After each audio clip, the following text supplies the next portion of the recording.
Mas ribet amat sih itu kamera dua-dua. Bismillah nih gue harus dapat. Enak kayak gitu, saya belajar dari orang-orang mereka. Jiro lupa lebih pasti Fatek Podcast. Wuhui.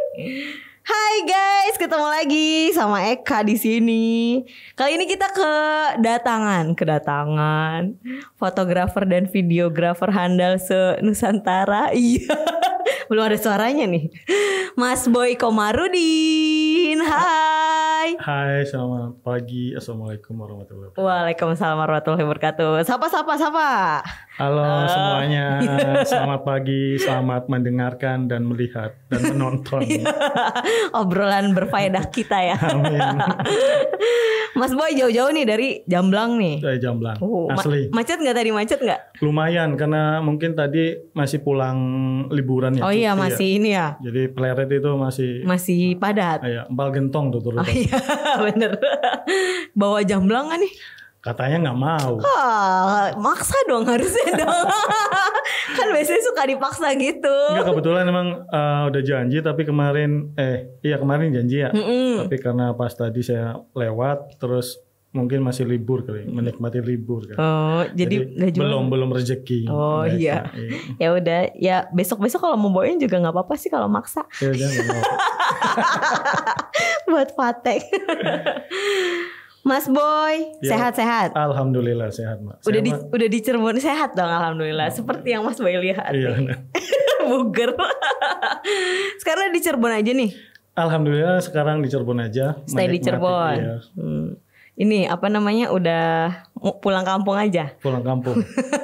Katanya kan harus mendingan lebih pulang kampung bangun desa gitu. Oh iya bener ya, daripada merantau terus udah bosen ya? Bosen.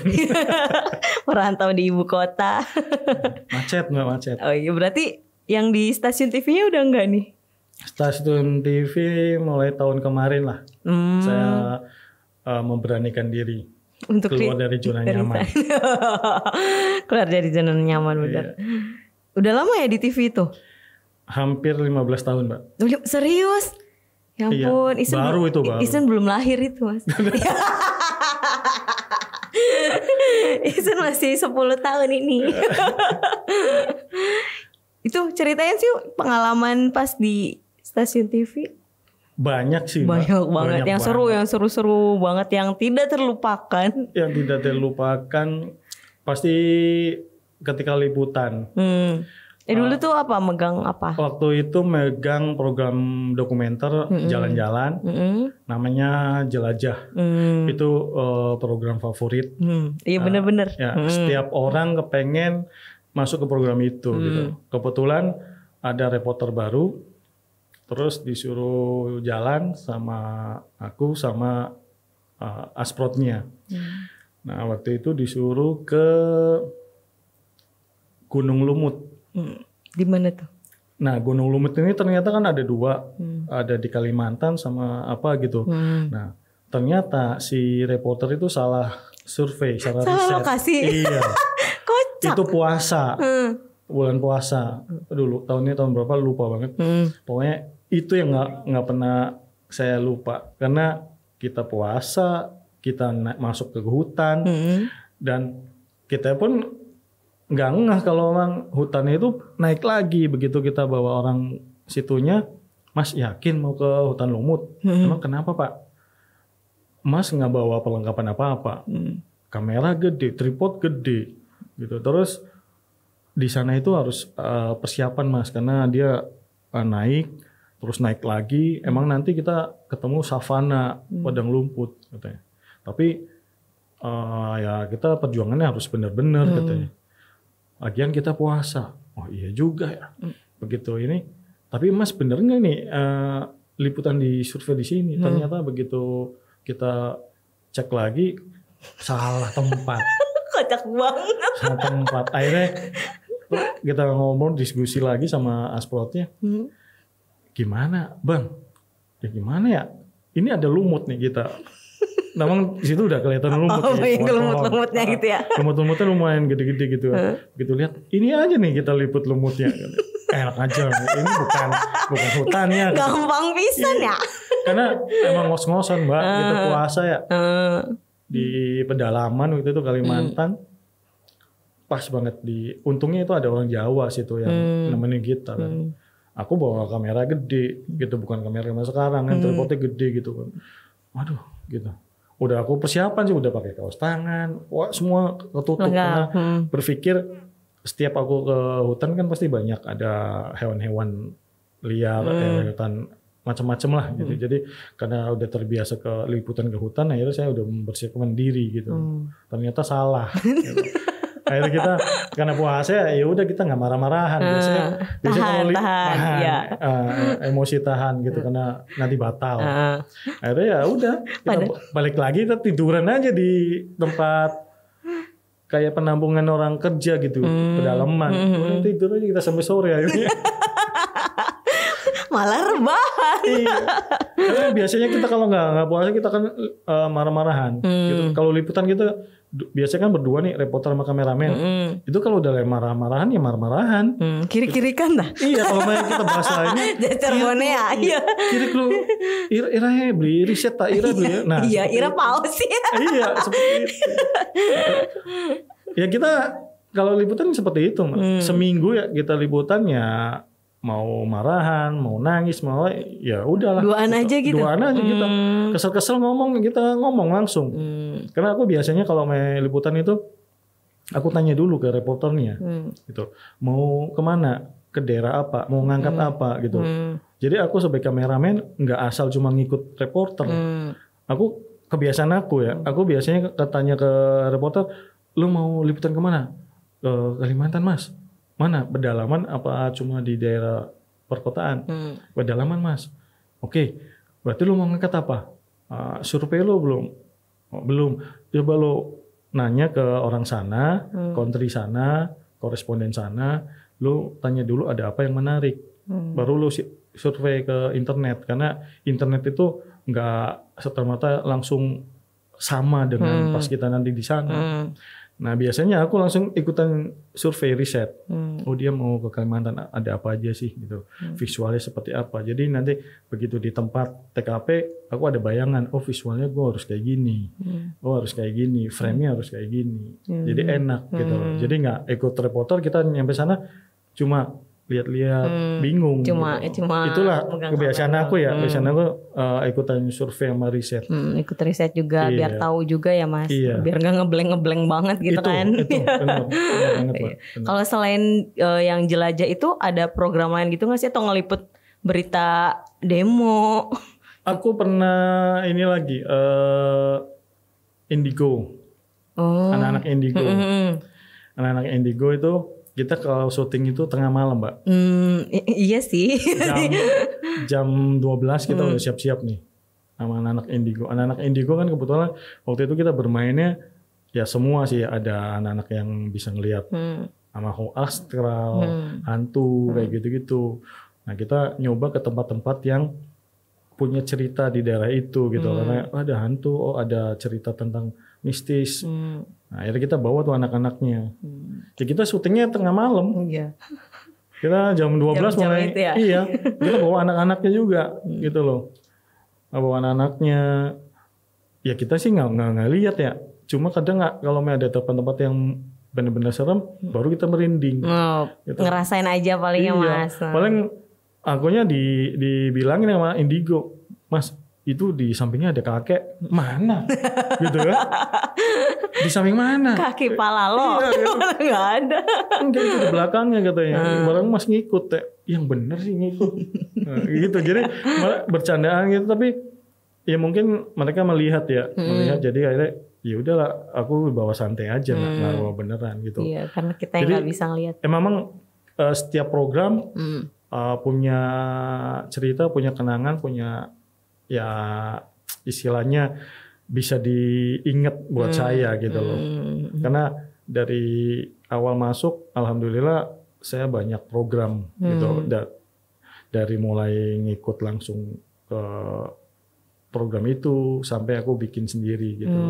Ada bikin program juga.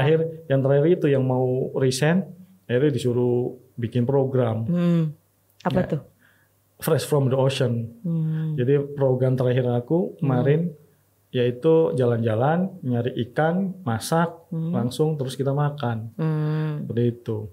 Ya itu mau resign udah bikin surat. Bikin itu dulu. Iya, niatnya mau keluar gitu. Tiba-tiba ditarik lagi suratnya. Dah, jangan resign. Sayang. Lo itu kan visualnya bagus. Lo punya skill banyak gitu. Mau nggak bikinin program nih? Bagusin program Fresh from the Ocean tentang kuliner. Dia bikin nyari ikan di laut, terus langsung masak, langsung jalan-jalan gitu. Akhirnya gimana ya nolaknya ya? Akhirnya yaudah gue bikinin gitu loh. Gue bikinin sesuai dengan karakter gue ya. Bikinin. Kebetulan emang timnya udah nggak ada mbak waktu itu ya. Kita cuma satu reporter. Kameramennya kita minta ke tim kameramen sendiri. Saya produsernya, asprotnya belum ada. Jadi ya kita cuma tim terbatas. Ya aku liputan juga gitu loh. Kan di laut itu kita harus nyari bener-bener laut, nyelam. Nah, aku kemarin karena emang aku di sekolahin juga dari kantor, jadi kameramen underwater. Otomatis saya kameramen laut. Kameramen darat, double job gitu ya maksudnya sekalian. Jadi semua begitu nyampe kantor dan ketika kalau reporternya enak, saya langsung bikin naskah dulu satu segmen. Jadi biar saya ngedit nih enak. Jadi pulang ke kantor kita santai-santai seperti itu. Ya. Itulah punya kenangan, punya yang benar-benar bisa diceritain kalau kita bisa cerita banyak gitu loh. Karena tiap program berbeda-beda karakter. Iya, jadi megang banyak program juga ya waktu di stasiun TV ya. Terus sekarang balik ke Cirebon nih. Alhamdulillah. Pengen apa? Apa ya? Ayo. Saya kalau ke Cirebon tuh pasti makan nasi jamblang. Bosen. Sama empal. Sama satu lagi nasi lengko saya. Oh, nasi lengko. Tahu gejrot? Tahu gejrot begitu sih. Kalau liputan gitu sering ke Cirebon nggak? Liputan di Cirebon. Pernah sekalian pulang dong. Pernah bikin Indigo di Cirebon. Pernah bikin Jelajah di Cirebon. Waktu itu aku ngangkat katanya kan di benda nggak bisa masuk ya. Nggak bisa masuk apa tuh? Jadi di media nggak boleh diliput gitu. Alhamdulillah saya izin, saya cari orang situnya. Ya kita nggak ngangkat jelekannya, tapi kita ngangkat seperti apa benda gitu loh. Akhirnya aku bikin Jelajah gitu tentang sejarah Islam gitu loh. Aku masuk, aku ambil anak-anak pesantren yang baca kitab kuning gitu. Tapi memang waktu kita ke situ ada santriwati yang lain nyuci. Kita tahu mereka langsung kabur. Tapi bener omongan orang-orang yang pernah ke situ katanya susah masuk ke situ. Tapi alhamdulillah saya mencoba karena saya begitu tahu di benda nggak boleh ada listrik, nggak ada apa, nggak boleh masuk media. Saya penasaran. Justru itu keunikannya kalau program aku masuk ke situ, orang akan tahu. Aku ngasih informasi, aku ngasih istilahnya ini loh Cirebon, ini loh benda, bisa kok di dalamnya ada apa gitu. Sampai aku ngangkat tentang masjid yang tuanya Mbak detail. Tapi tetap saya izin ke sesepuh situ. Kebetulan pas masuk ke situ, aku kenal ada ustadz di situnya lah. Kang ada di sini, iya lah Kang Omar katanya, iya katanya. Wong dewek. Iya Wong dewek, jadi alhamdulillah rezeki saya terus kenal anaknya sama itunya, akhirnya ya udah kita bikin, alhamdulillah sampai akhirnya kita diskusi lagi sama reporternya, gimana kalau kita kolaborasi dengan budaya Cirebon. Akhirnya ya, saya ngangkat tari topeng yang orang latihan di Kecerbonan seperti itu. Jadi saya komparasi sejarah Islam, saya masuk ke budaya Cirebon seperti itu. Ceritain dong awal terjun ke dunia ini, fotografer, videografer. Awal banget emang hobi apa kayak gimana gitu? Awalnya sih ikut-ikutan model. Oh, hah? Iya. Jadi model lah di foto. Bukan moto. Iya senang sama ikutan catwalk gitu, lomba-lomba SMA. Oh dulu model. Tapi nggak lama. Cuma karena ikut-ikutan teman waktu SMA, yuk iseng. Udah begitu. Oh seperti itu. Akhirnya terus saya sering beli majalah. Dulu kan nggak ada internet ya. Akhirnya saya beli majalah model, majalah istilah foto. Saya beli gitu. Begitu enak juga ya motret gini. Akhirnya beli kamera. Pertama beli kamera itu uang jajan dari SMA. Oh, dikumpulin. Beli pocket. Waktu itu ada hadiahnya boneka. Jadi wah ini aja nih sama ibu kan, ajak ibu kan. Ya, belinya di CI tuh waktu udah ada CI. Oh iya. Gitu. Akhirnya di situ saya beli pocket. Cepat terus kok nggak enak ya. Nabung lagi SMA selesai mau masuk kuliah. Beli kamera yang otomatis lah yang udah ada lensanya lepas gitu. Nah dari situlah mulai motret gitu loh. Motret apapun. Apa tuh objeknya? Apapun. Apapun waktu itu apapun jepretin. Masuk kuliah lagi di Jakarta. Masuk klub foto. Nah dari situ udah mulai istilahnya mau ke arah mana aku ngambilnya nih. Kalau klub kan biasanya motret cewek-cewek, model gitu, anak-anak kampus kita fotoin. Nah seperti itu. Yang bening-bening. Iya. Seperti itulah. Sampai sekarang kan masih booming kan. Iya. Gitu. Ada model-model gitu ya, motoin model. Dari situlah begitu ngelihat kenal sama fotografer sana. Semester 3 saya udah mulai kerja fotografer di majalah.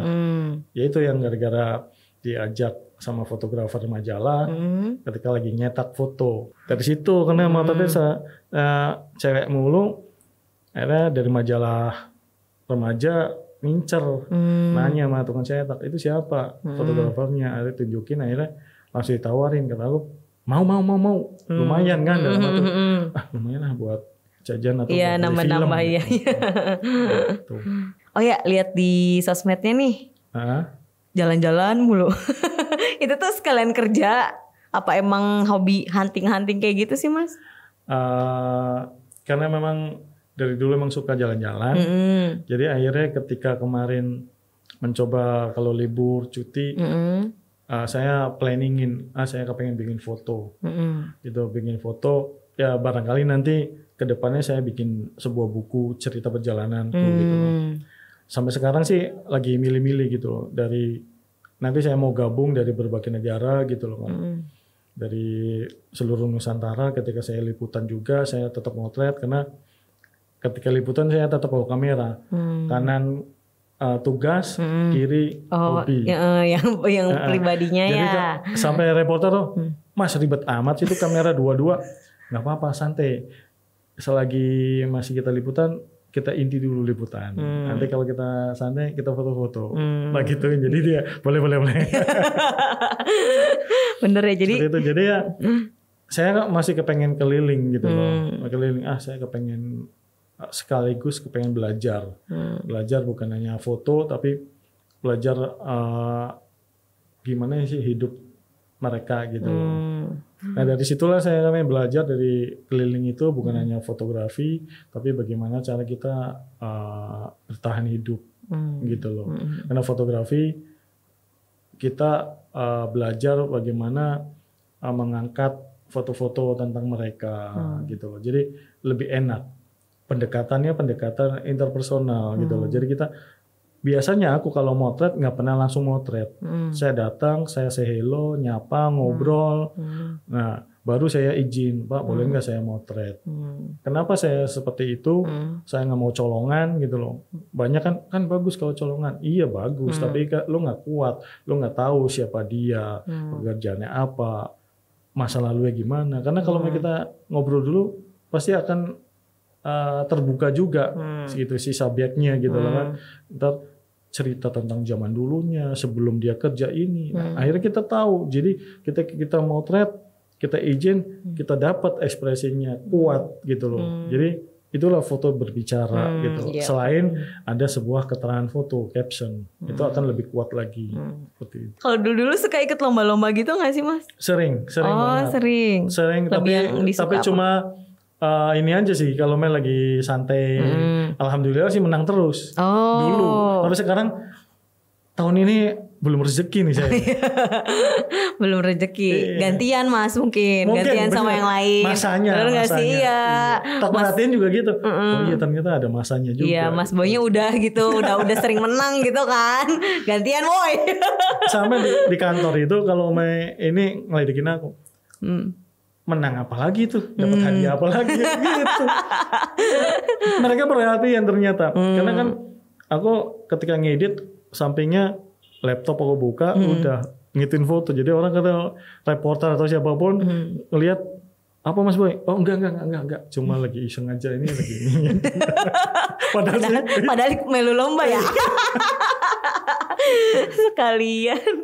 Ada lomba yang seru yang mau diceritain, mau di-sharingin enggak? Lomba yang enggak terlupakan gitu. Paling itu ya yang dapat hadiah ke Thailand. Yang bikin foto story. Foto story. Iya. Gimana tuh? Itu kan emang perjalanannya lumayan tuh karena ada dari babak penyisihan, babak kedua gitu, terus babak final. Jadi itu yang membuat aku istilahnya oh iya ya berarti gue harus dapatin hasil itu harus kerja keras dulu gitu. Dari situ. Jadi ketika di Thailand pun saya bersyukur banget gitu bersaing dengan fotografer yang udah kerja, yang udah hebat gitu. Karena iya udah pro. Terus begitu aku masuk itu ya alhamdulillah gitu loh. Ini dari menangnya dari mana gitu. Setelah ngobrol ketemu sama jurinya, ya foto lo beda dengan yang lain, ngangkat tema kekinian gitu loh. Itu cuma 2 hari saya final itu Mbak. Sampai di kerjaan itu ngedit itu. Waktu itu masih nemenin editing, besok mau tayang Mbak. Saya besok mau tayang terus mau libur sih kebetulan. Jadi saya langsung, apa ya ini temanya? Kemarin aku ngirim 2 budaya, mungkin orang belum pernah lihat gitu kan. Waktu itu ngambil Sintren sama Ngarot, sengaja ya Cirebon Indramayu. Terus terakhir, apa ya nih? Terus itu ada pilihan terbarukan, teknologi terbarukan. Apa? Sampai saya riset teknologi terbarukan itu apa di Mbah Google gitu. Cari-cari ya. Cari-cari. Googling. Artinya dulu kan gitu. Coba deh ini aja deh. Akhirnya saya nyoba semalaman sampai ngedit kelar, sampai udah tayang saya ngasih ke QC, tetap masih di ruangan itu. Karena emang sengaja besok dari kantor saya langsung naik kereta langsung balik Cirebon, saya langsung motret. Karena waktu cuma 2 hari gitu loh. Oke. Gue harus bisa, gue udah masuk final, gue harus bisa, gue harus bikin foto story yang beda dengan yang lain. Akhirnya riset, dapat nemu tentang BBM air. Waktu itu di Sindang Laut. Udah langsung dapat, bismillah, aku ambil ini. Nah, akhirnya udah motret-motret, biasa ngobrol dulu, sip, aku ini, bismillah, langsung. Udah, yang penting lega tuh, alhamdulillah. Babak final aku udah ngirim. Bismillah. Ya. Udah seminggu berikutnya ditelepon, Mas bisa kirim pasportnya nggak? Ada apa ini? Enggak, barangkali jadi saya mau nyiapin dulu 10 orang ini, barangkali ntar Mas langsung, Mas yang juara, ya langsung saya kabarin. Oke Mas, saya bentar ya, nah, soalnya ada di kosan aku gituin. Besok boleh nggak? Boleh.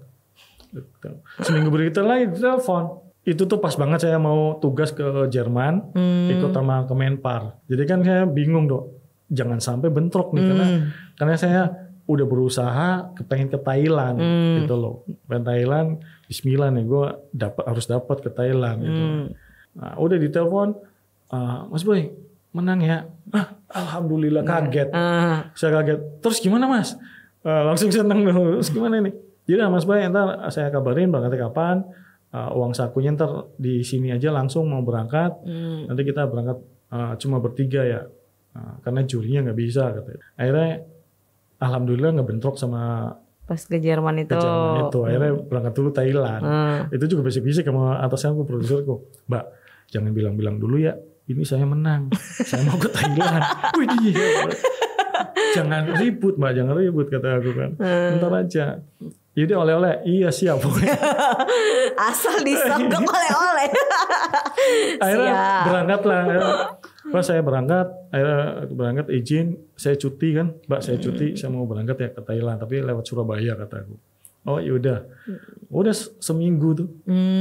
Seminggu di Thailand ya? Iya, menikmati foto-foto biasa. Alhamdulillah dari foto kita kerja keras, kita Bismillah tadinya iseng, akhirnya final niat banget, akhirnya alhamdulillah hasilnya ada gitu seperti itu. Iya, kerja keras banget emang. Iya. Iya, udah berarti tetap kerja keras, tetap usaha gitu ya Mas. Iya. Jangan takut gagal. Jangan takut gagal. Harus tetap mencoba. Karena kegagalan sebagai pembelajaran kita. Bener. Ya. Dan harus keluar dari zona nyaman tadi ya. Iya. Iya, kalau bisa keluar dari nyaman. Karena kalau kita cuma di itu aja. Aku pernah dikasih tahu mentor wirausaha, Mbak. Dulu itu aku megang program wirausaha muda. Isinya anak-anak muda yang punya usaha yang maju. Yang tadinya gagal berapa kali, akhirnya dia punya mobil mewah gitu, punya rumah.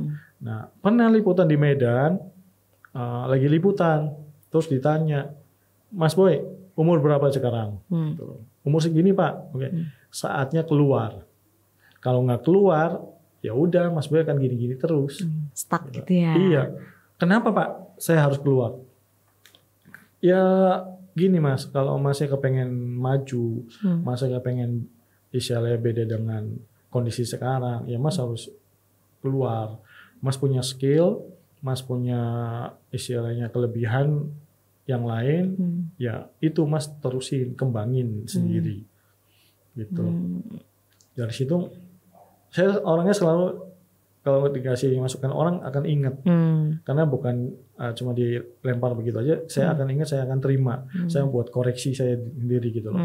Akhirnya ya selalu mikir ketika liputan. Ya itu makanya kenapa saya ketika liputan di luar daerah, luar kota, enaknya gitu. Saya belajar dari orang-orang mereka. Walaupun mereka di bawah, tapi omongannya dari kehidupannya itu bermakna banget gitu. Pelajaran banget buat kita gitu loh. Kerja keras, usaha, jangan takut gagal. Jangan takut gagal. Harus mencoba dan keluar dari zona nyaman. Mas Boy, makasih udah sharing-sharing. Sama-sama Mbak di Ngopi Pasti Fatek. Semoga sukses ke depannya. Amin. Bisnisnya lancar. Amin. Iya. Sama-sama Mbak, doain buat Mbak Eka, Mas Faisal. Iya, makasih udah mampir sini. Ya, nanti kita sama-sama. ketemu lagi di lain kesempatan. Boleh, insya Allah. Iya. Amin. Ya, sekian Ngopi Pasti Fatek Podcast kali ini. Kita ketemu lagi di episode selanjutnya. Bye-bye. Jiro lupa Ngopi Pasti Fatek Podcast. Wuhu.